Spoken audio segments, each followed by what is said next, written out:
Well, let's get another perspective on the call for a national, universal, publicly funded pharmacare plan today. Sean Speer is a senior fellow at the MacDonald-Laurier Institute and the Munk School of Global Affairs and Public Policy. He joins me now from Toronto. Mr. Speer, good to see you. Thanks for taking time to speak with me. Thanks for having me, Peter. We now have the Prime Minister's own advisory panel now coming forward with this report after its cross-country hearings and consultations over the past 16 months, now saying that what this country needs is a universal pharmacare plan paid for by Canadians. What's your reaction to what Mr. Hoskins is proposing? Well, it's not a surprise in a way. Mr. Hoskins pre-positioned this not just last evening, but in his interim report prior to the federal budget.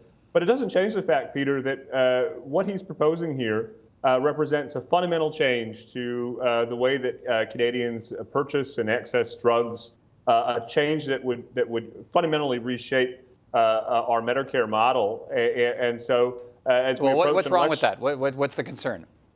My principal concern is this, that while there's no doubt that there are people for whom the current system is underserving, I think it's a mistake to discard the ways in which the current model is functioning well. And that's not just my observation, it's actually the observation of millions of Canadians who we've seen in a series of polls tell us that the current model is providing them with drug access at an affordability that they're comfortable with. What would those people lose if we had a universal plan, paid for, publicly paid for, one that's available to all Canadians, including them?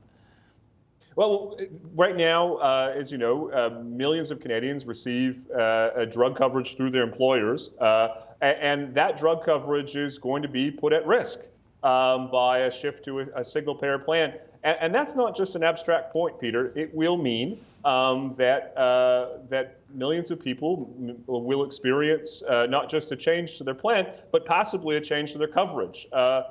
We've observed that public formularies, say in the province of Quebec, are narrower and have access to fewer drugs than most private plans, most public plans, private plans. Well, let me stop you there for a second. So to be clear, you're suggesting that, look, while it sounds good, a universal publicly paid plan actually it'll cover everybody, but not to the same extent that some people with private plans now get covered. So some drugs that they're getting now through their workplace plans wouldn't be covered by a public plan?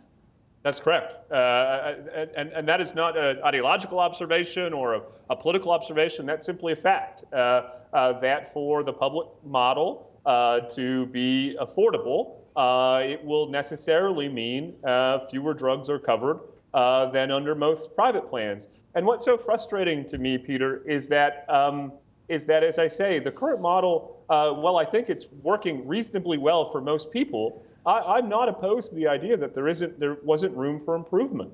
There wasn't room to try to address the relatively small share of the population that is underserved. And yet, instead, they've chosen to go this route, which will mean not just addressing those Canadians who are being underserved, but really disrupting the system for the vast majority of people who, as I say, are doing reasonably well. I think in a lot of ways this represents more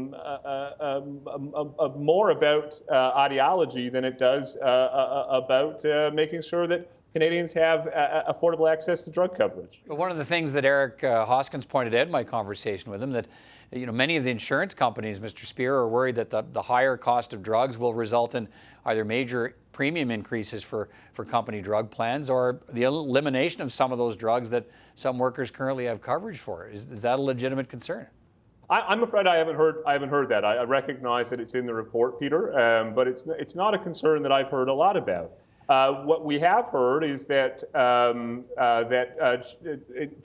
changing nature of work could increase the number of people who are uninsured, or as the report describes it, as underinsured. And that's why, as I say, we've been thinking and writing about ways to make sure that we have a policy in place that fills those gaps.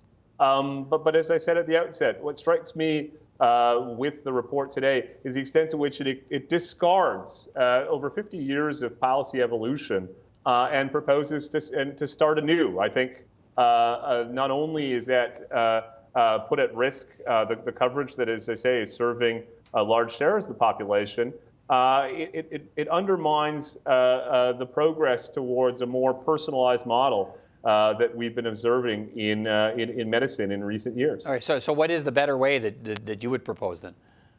We've written in favor of providing tax-supported subsidies to help those who are uninsured or underinsured to be able to go and purchase private insurance.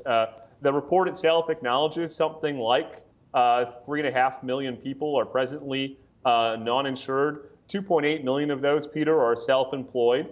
So there is this cohort in the market who is being underserved. I think most of everyone would agree that there's room to fill that gap. But this report discards that idea, discards, as I say, over 50 years of evolution, policy evolution, and proposes starting anew. And I can't help but think that, well, as people, there's something about the allure of universal coverage and single payer coverage and so on. A lot of people will be surprised when they discover it means poorer coverage or poorer access to drugs for them than they currently have. All right. Thank you, Sean Speer, for your perspective on this. Good to talk to you again. Take care. Thanks so much for having me.